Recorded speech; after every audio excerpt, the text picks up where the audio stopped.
یہ زندگی کا سفر، کچھ بننے بنانے کا سفر، کچھ تعمیر کرنے کا سفر، اس کے لیے وسائل وصول نہیں چاہیے ہوتے بھیا، وسائل تو ہوتا ہی نہیں ہے، اس کے لیے صرف چاہیے ہوتا ہے ان چامپوں کے اندر دھڑکتا ہوا یہ دل۔ وَإِنَّ اللَّهَ لَا يَنظُرُ إِلَىٰ صُوَرِكُمْ، اور شکلیں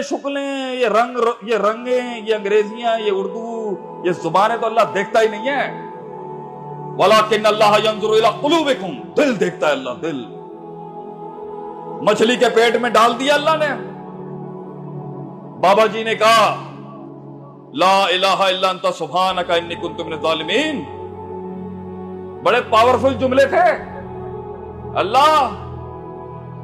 ظلم کی اگر کوئی نسبت ہے تو میں اپنی ساری ہماری طرف ہے، اور اگر تسبیح کی کوئی نسبت ہے، پاکی پکیز کی کوئی نسبت ہے تو وہ ساری تیری طرف ہے۔ اللہ نے کہا پڑھتا رہا ہوں، دوسری دفعہ پڑھا، پڑھتا رہا یونس علیہ السلام، اور اللہ کہتا رہا پڑھتا رہا ہوں، میری مرضی ہے جب دوں گا۔ صبر چاہیے اس رستے میں، یہ اللہ کی سنت نہیں ہے کہ ایک باری میں دے دے، اللہ کہتا ہے پڑھتا رہے جب تک ہم پڑھتا رہے۔ ابھی ماں یوسف علیہ السلام جیل میں بیٹھے ہیں اپنی عزت کی حفاظت کرنے کی، اللہ نے کہا پڑھتے رہو۔ صبر چاہیے آسمانوں سے منو سلوا اتارنے کے لیے، صبر چاہیے انما امرؤ اذا اراد شیئا یقول له کن فیکن کرانے کے لیے، صبر چاہیے اللہ کا اوپر سے رحم اتارنے کے لیے،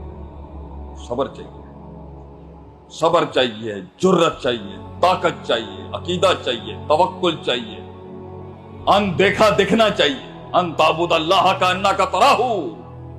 دکھتا ہو تو ہی تو قدم ڈگمگائیں گے تھوڑی، کیونکہ زندگی کے سفر میں، تعمیر کے سفر میں، خاندان بنانے کے سفر میں، سلطنتیں بنانے کے سفر میں، کچھ زندگی میں 2 اینٹ کا کھڑا کرنے